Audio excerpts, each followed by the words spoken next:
سب سے پہلے تو میں تمام صحافی برادری کا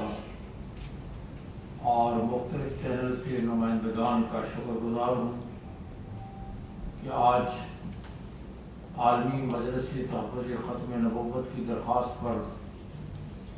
ایک اہم موضوع پر اپنی دینی حمیت اور غیرت کو مظاہرہ کرتے ہوئے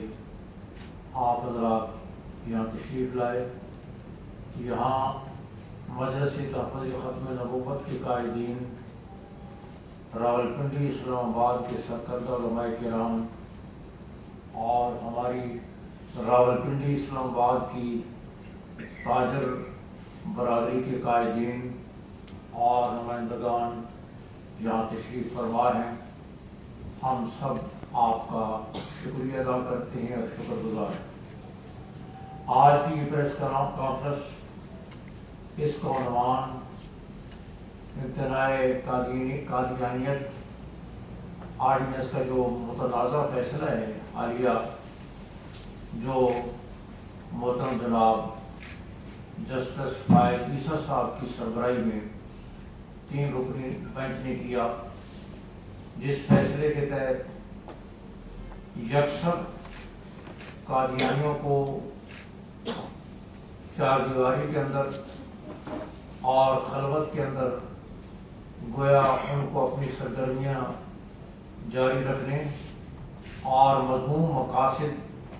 اور عزائم کی تکمیل کی کھلی چھٹی دی گئی ہے۔ آج پورے ملک میں اس متنازع فیصلے کی وجہ سے تمام طبقات، خواہ علماء کرام ہوں، تاجر برادری ہو، سیاستدان ہوں، وکلاء ہوں، ہر کلمہ گو مسلمان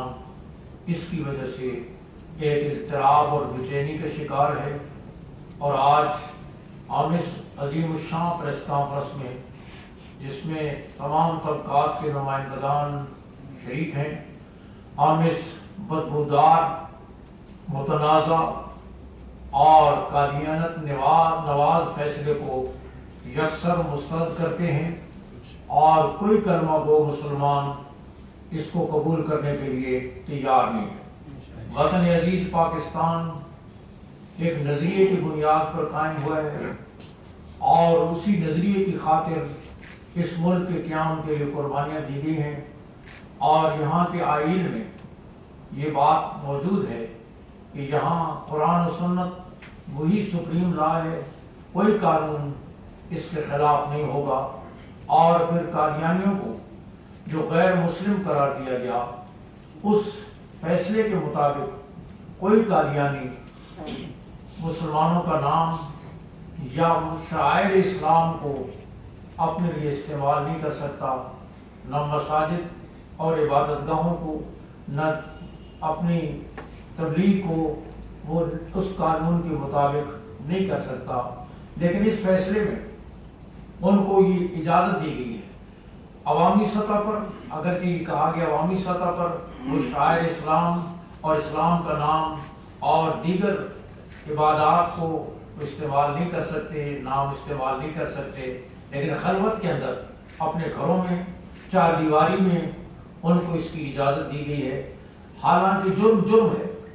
وہ جرم جو ہے قانون کے مطابق جو چیز جرم قرار دی جاتی ہے وہ برسریام اور سڑک پر بھی اور جلوت میں بھی وہ جرم ہے، خلوت کے اندر بھی جرم ہے، چوری باہر بھی جرم ہے تو 4 دیواری کے اندر بھی جرم ہے، شراب پینا باہر بھی جرم ہے تو 4 دیواری کے اندر بھی جرم ہے، چوری کرنا باہر بھی جرم ہے، 4 دیواری کے اندر بھی جرم ہے۔ اگر فیصل واپڈا اگر وہ کمرے کے اندر توہین عدالت کرتا ہے تو وہ جرم سمجھا جاتا ہے، تو کمرے کے اندر اگر توہین عدالت جرم سمجھا جاتا ہے تو کمرے اور 4 دیواری کے اندر توہین رسالت کو جرم کیوں نہیں سمجھا جاتا؟ وہ بھی جرم ہے۔ اور ہم یہ سمجھتے ہیں کہ یہ جانبدارانہ فیصلہ ہے۔ علماء نے جو ریویو پیٹیشن پیش کی اور اس میں انہوں نے سارے تحفظات اور سارے اس کے اندر جو ستم تھے ان کی نشاندہی کی گئی فیصلے کی، لیکن اس کو یکسر نظر انداز کر کے اور پھر ایک جانبدارانہ فیصلہ کیا گیا اب ظاہر ہے کہ ان کی ساری سرگرمیاں جو چار دیواری کے اندر ہوتی ہیں، چھپ کر ہوتی ہیں، اب جب ان کو یہ قانونی تحفظ دیا گیا ہے تو گویا وہ اپنے مذموم مقاصد قادیانیت کی تبلیغ کے لیے اپنے گھروں کو، چار دیواری کو، دفاتر کو استعمال کریں گے، اور پاکستان کا کوئی مسلمان بھی، کوئی کلمہ گو بھی اس کو قبول کرنے کے لیے تیار نہیں ہے۔ حضور صلی اللہ علیہ وسلم کی ناموس کا تحفظ اور عقیدہ ختم نبوت کا تحفظ ہر مسلمان کے خون میں شامل ہے، اور عقیدہ ختم نبوت کے تحفظ کے لیے پاکستان کا بچہ بھی جوان ہے، پاکستان کا بوڑھا بھی جوان ہے۔ حضور اقدس صلی اللہ علیہ وسلم کی ذات گرامی ہمارا آخری سہارا ہے، اور اس پریس کانفرنس کی وساطت سے پاکستان کے تمام طبقات سے، تمام مسلمانوں سے، ہر کلمہ گو سے، خواہ وہ تاجر ہوں، وکلاء ہوں، وہ بیوروکریٹ ہوں، پارلیمنٹیرین ہوں، سیاسی رہنما ہوں، زعماء ہوں، ذمہ دار ہوں، کسی طبقے کے لوگ ہوں، کالج یونیورسٹیوں کے لوگ ہوں، تعلیم سے متعلقہ لوگ ہوں، کسی شعبے سے متعلق لوگ ہوں، یہ ذہن میں رکھیں کہ ہم پہلے مسلمان ہیں، اس کے علاوہ اس کے بعد کچھ اور ہیں۔ ہماری شناخت صرف اور صرف حضور صلی اللہ علیہ وسلم کی امتی کی حیثیت سے، کلمہ گو مسلمان کی حیثیت سے، سیاستدان بعد میں سیاستدان ہیں، پہلے حضور کے امتی ہیں، تاجر بعد میں تاجر ہے، پہلے حضور صلی اللہ علیہ وسلم کو امتی ہے، سائنسدان اور وکلاء بعد میں سائنسدان اور وکلاء ہیں، پہلے حضور صلی اللہ علیہ وسلم کے امتی ہیں۔ تو گویا اس متنازع فیصلے کے مطابق قادیانیوں کو کھلی چھٹی دی گئی ہے۔ ہم کسی صورت میں اس فیصلے کو قبول نہیں کرتے، ہم یکسر اس فیصلے کو مسترد کرتے ہیں، اور اس فیصلے کے خلاف ہم پورے ملک کے اندر تحریک چلائیں گے انشاءاللہ۔